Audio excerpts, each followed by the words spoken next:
So I have no words really to describe just how putrid I find the Australian government at the moment. As promised in my resolutions video, this is the video where I'm going to be talking about some of the controversial decisions that the government has made, particularly in the last 3 or 4 months. So yeah, and obviously, as you can tell from the thumbnail, I am going to be talking about the fires in this, but it is not going to be the first story I cover, because it's the one that's going to rile me up the most, and yeah, I don't want to have to cut the video short without addressing the other things, due to just needing to take a break. So, got my tablet here. First thing on my agenda to talk about, is the religious discrimination bill. I'm not as worried about this as I am wholly about other things, because I can kind of understand where it's coming from, but I just think that it was sort of rushed through in a time where it shouldn't have been sort of the main priority. Again, bushfires. But basically, where did it say here?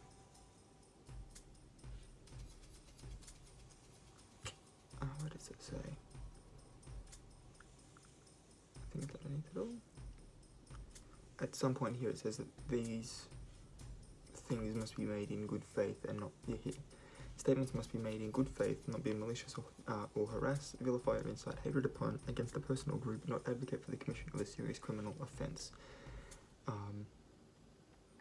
But honestly, I can see people just claiming that we didn't mean offence by it, and being able to get away with basically just saying whatever they want. I can see this just being abused to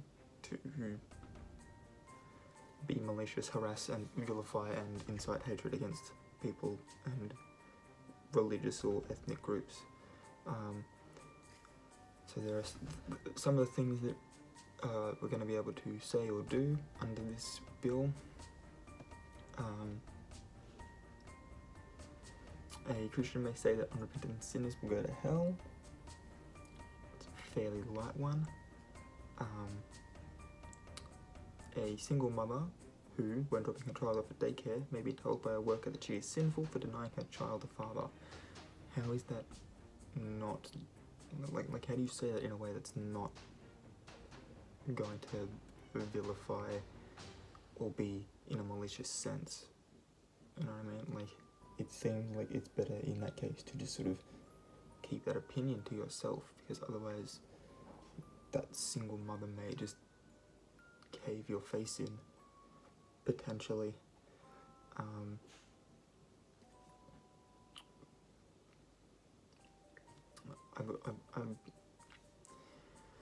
Yeah. I mean, I don't understand why that one's particularly the single mother. What if it's the single father? You know, and then the whole thing might be that maybe the mother doesn't want to be a part of it, or the father doesn't want to be a part of the child's life, and so therefore the mother doesn't have that option, or other legal things. Clearly I have a stance on this particular thing that's going to be potentially affecting some friends of mine if this goes through. So a woman may be told by a manager outside work that women should submit to their husbands, or that women should not be employed outside the home.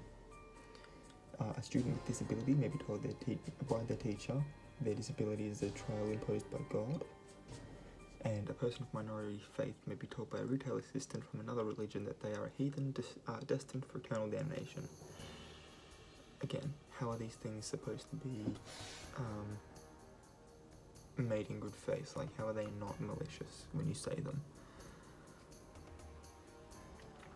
Medical services. A Catholic doctor may refuse to provide contraception to patients, or may refuse to provide hormone treatment for gender transition. A Catholic nurse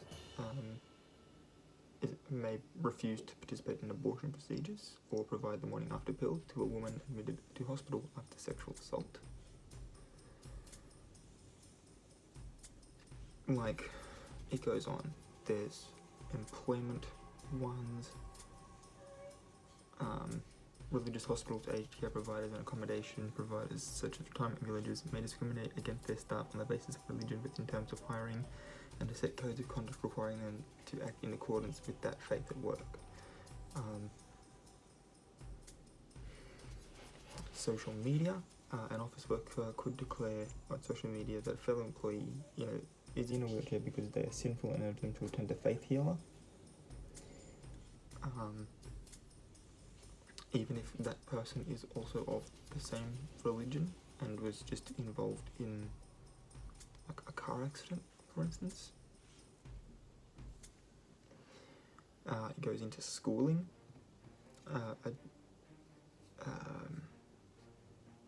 What was the one that I saw? Why is it not here? Sorry, just quickly reading the 2 points that it's got here.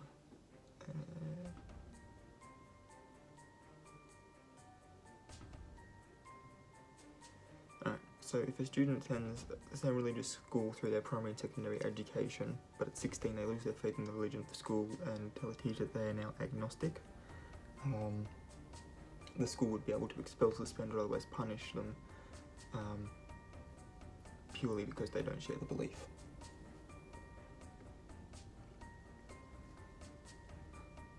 There's accommodation, camps and conference sites. There's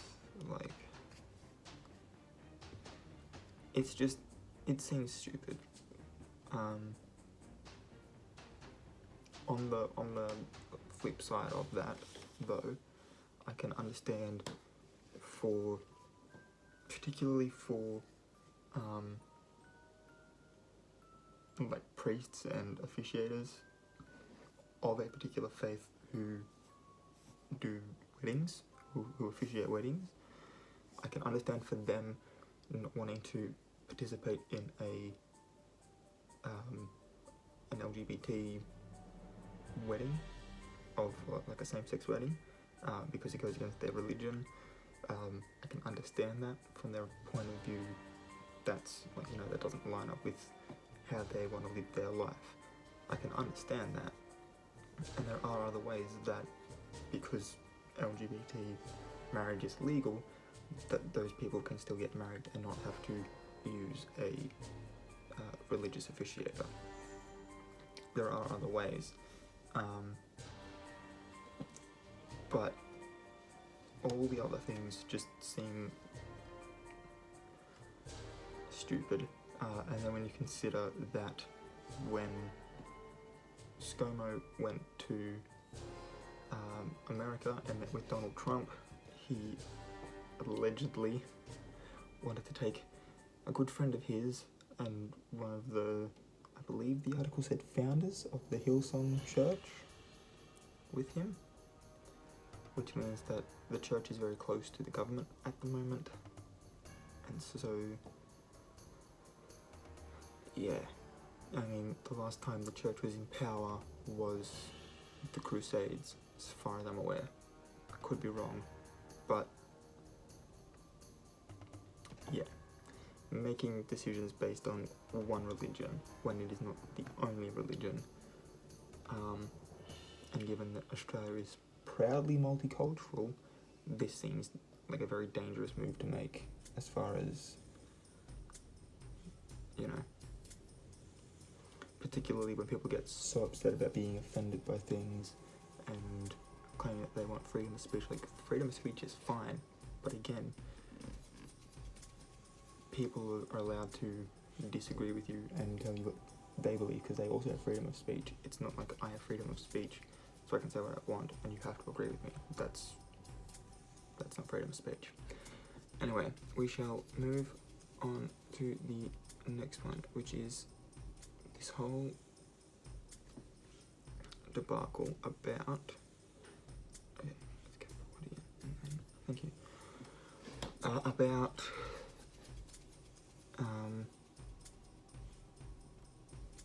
the arts department.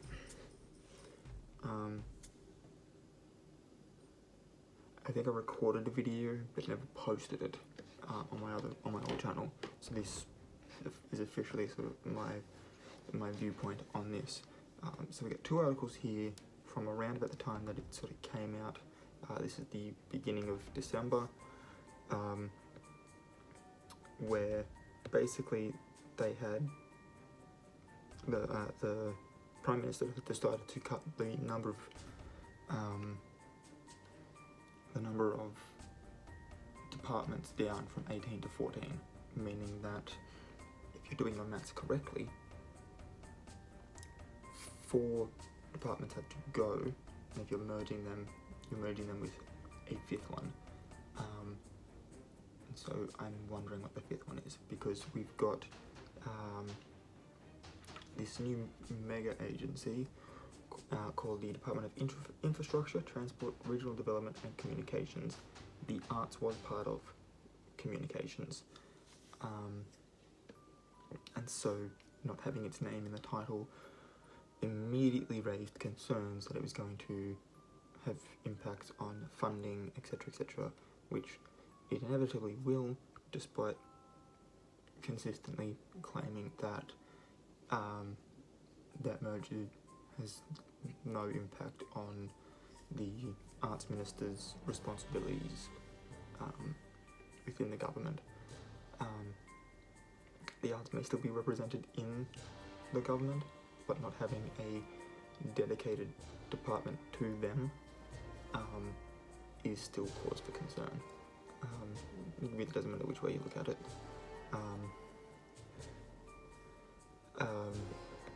As when it was announced, it came out that they had not really, all it was is the Prime Minister had gone to the Governor General, said that that's what he wanted to do. Governor General agreed, and instead of going and approaching the department heads themselves and talking it through like, this is what we want to do, you know, logical stuff, he just sort of wrote down what he wanted to happen and made it happen, meaning that a couple of people within Parliament lost their jobs, and I mean, I could go more into this because this sort of affects the industry I want to get into, so I can get more in depth with this if you want me to, and if you would, give this video a thumbs up or leave a comment. If I get enough comments wanting this, I will make a full video on this. But yeah, it's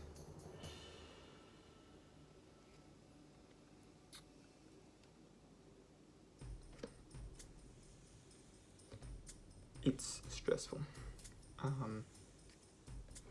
It's funny, even though I don't really sort of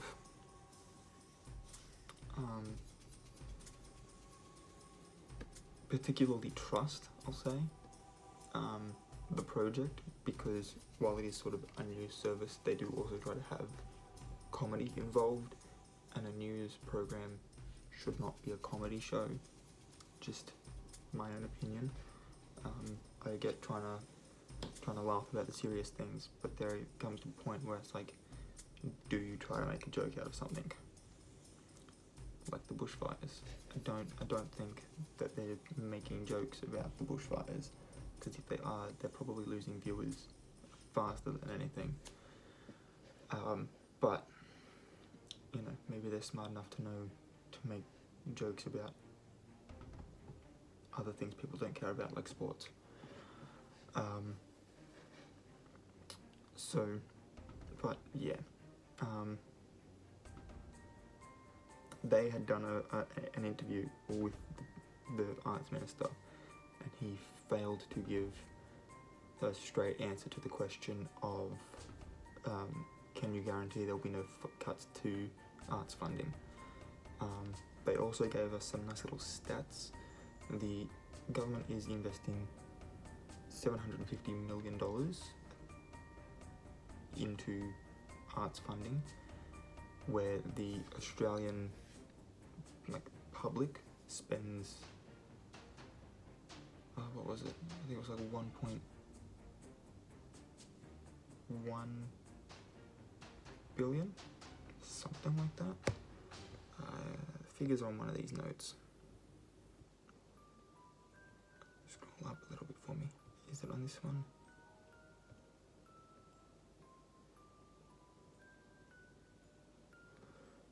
It's on one of these.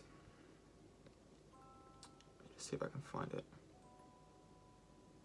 No, that's not that. Okay, I think it was like 1.1 billion or something. It was a great deal larger than what the government is investing. And it equated to, whatever the figure was, it equated to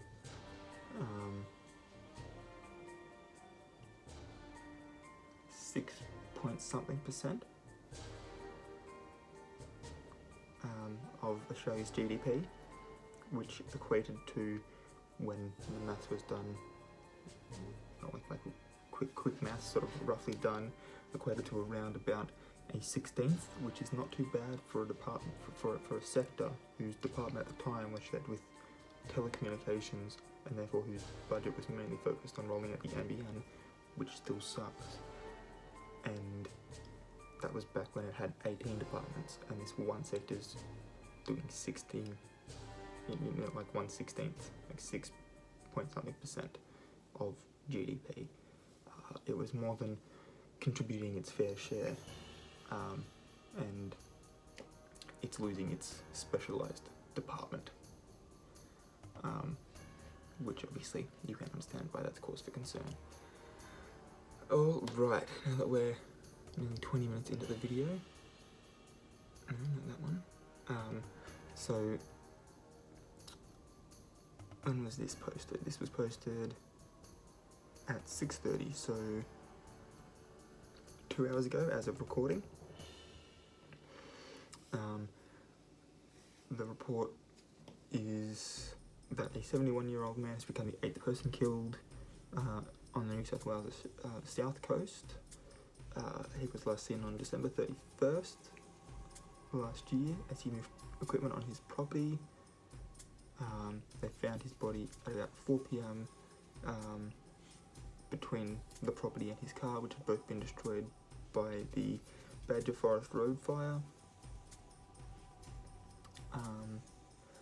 And in total, 20 people have lost their lives during this bushfire season. No, not that one. Trying to get the right tabs to open. Some headlines here. That same one, another death confirmed. Foreign media rips into Australia's climate change policy. We had to invent a new colour to show how hot it is. So instead of just ending in black on our synoptic charts, we now go back into like purple or something, I think it is. It's ridiculous. Kylie Minogue has donated $500,000 to firefighting efforts. ABC News has said, as bushfire and holiday seasons converge, it may be time to say goodbye to the typical Australian summer holiday, because all the fires are, for the most part, on the coast. Meaning that beach holidays are pretty much gone.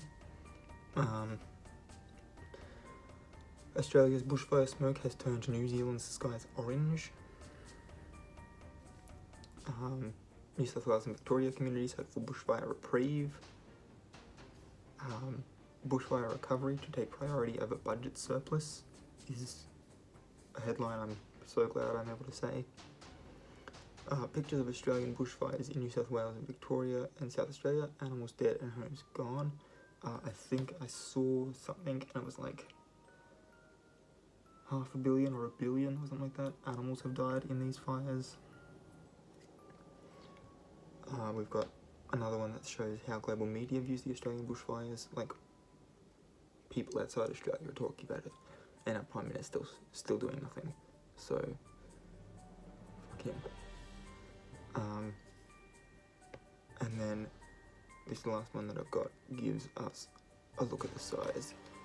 So, bushfires raging across Australia have burned more than 12 million acres, an area approximately the size of the US states of Vermont and New Hampshire combined. The smoke from the blazes in the southeast of the country is visible from space, and it's spreading so far that it's causing haze in New Zealand more than 1,000 miles away. The fire season in Australia is far from over and already is shaping up to be one of the most intense in the country's history. The intensity, the scale, the number, the geographical range, the fact that they are occurring simultaneously, and the sorts of environments they are burning are all extraordinary. David Bowman, a professor of pyrogeography and fire science at the director of the Fire Centre Research Hub at the University of Tasmania, tells Time. We're in the middle of a war situation, mass evacuations, the involvement of the military, hugely exhausted firefighting campaigns. It's difficult to explain. The bushfires have caused at least 19 deaths, 20 deaths as of 2 hours ago, as far as the report was concerned. And dozens of people are missing. Hundreds of homes have been destroyed. The military has deployed ships and aircraft to bring supplies to towns ravaged by fires to evacuate residents who were cut off by the flames. Starting Saturday, conditions are expected to worsen again with hot weather that will likely intensify the fires. So here's what's to know about the crisis. About 12.35 million acres of land have burned. By comparison, the wildfires in California in 2008, which the California Department of Forestry and Fire Protection says was the deadliest and most destructive wildfire season on record, burnt less than 2 million acres. So it's more than 6 times the size of that. A map maintained by researchers show large areas of Australia were burned in 2019, with much of the damage in the last month. Bushfire risk is currently the highest in New South Wales and Victoria, the most populous states, during Australia's summer, which runs from December to February. A state of emergency has already been declared in New South Wales, even in November, over the fires this season. In southern Australia and Tasmania, fire season continues into the fall. So we are not even halfway. At least 200. Hang on, what's this one?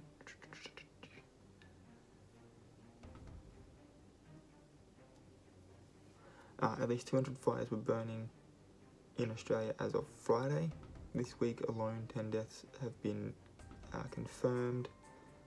A fire tracker map maintained by researchers in Western Australia shows fires burning across the country, with fires ranging on the southeast coast of Victoria. I will put that picture here.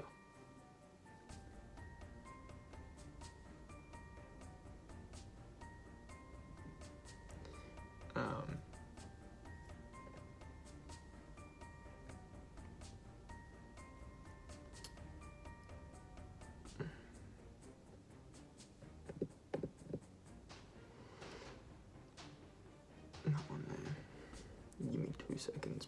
Like I said, my tablet's being slow and trying to make sure that I have this.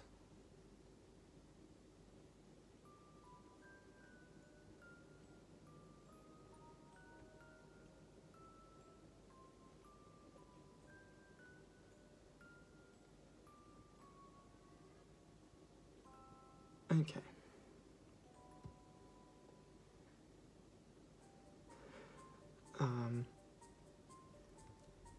Continuing on. And evacuations. Australia's Minister for Defence posted photos on Twitter of Mallacoota residents being evacuated.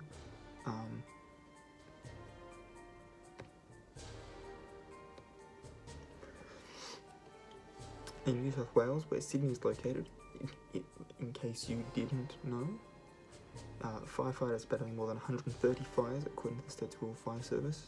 More than 1,300 homes have been destroyed in the state, according to New South Wales Rural Fire Service. Authorities in the state this week declared the 3rd state of emergency there since mid-November. The 7-day state of emergency began on Friday morning. Victoria's Bureau of Meteorology posted pictures of hazy skies and said that visibility at an airport in the city of Albury on the border of New South Wales and Victoria was as low as approximately 1,600 feet. And when they say it's hazy, they mean that they've had to draw in the borders both of where the land meets the sea and between the states because of how thick the smoke is, so it's hazy. And that good old she'll be right attitude showing up once again. A map showed very unhealthy and hazardous air quality levels in parts of New South Wales, Victoria and Australian Capital Territory. I think I read at one point that breathing the air in Sydney was equivalent to smoking a pack of cigarettes. Just to put that out there.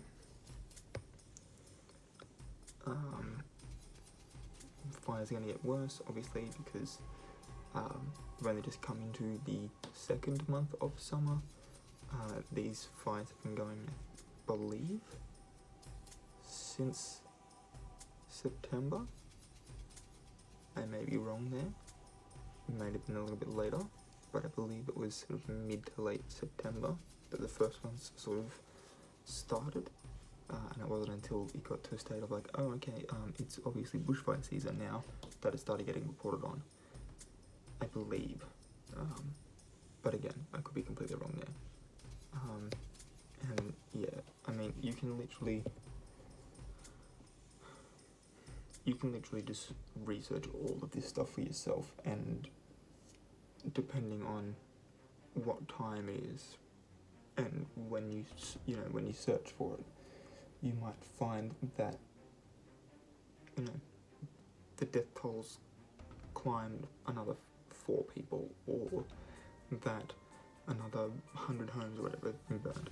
What you won't find is that the government's decided to actually do something about climate change and its renewable energy I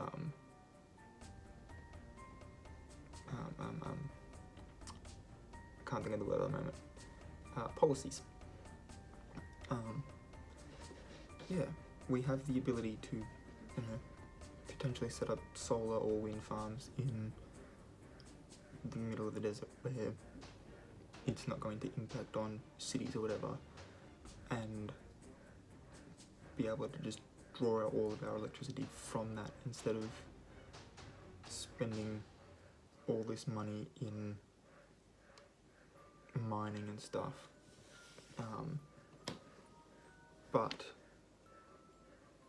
And this is why I think they're not doing it, is because the export of coal to other countries is, I believe, one of our higher exports. Excuse me. So it's earning Australia and the government money by doing that, and so investing in that to make that profit makes sense to them, rather than investing a little bit in electricity and then never having to pay ever again for electricity, which doesn't necessarily stop them from being able to continue mining for things other than coal and exporting those things, but I think it has to do with that. And yeah, I think that's where capitalism is going to kill us. Anyway, that's all I'm going to talk about on this video. I'm trying to maintain my cool and be polite throughout this video, so I'm going to go and let me know what you think down below. If I missed anything, share your stories if you've had to be evacuated or whatever. I posted my evacuation video on I think it was the 6th of November last year, and it's now the 6th of January, so that's at least 2 months since I was evacuated myself, So, yeah. And they've just gotten a lot worse since then. When I got evacuated, it was not as bad in New South Wales as it currently is, and there were a few fires in sort of southern Queensland. But now the south coast of New South Wales and like a nice big chunk of Victoria is just burning. So it's getting worse, and obviously it's heading south because the Earth is sort of tilting, so that's the spot that's getting the longer days. But yeah, let me know your thoughts in the comment section down below. Would love to hear your thoughts, your stories, your whatever. I believe there's a whole bunch of change.org petitions and stuff that you can sign to try and get the government to change its decision about climate change and all that other stuff. I'll try and link at least one of them down below. There's that many now. And yeah. Until next time, guys, keep your head screwed on.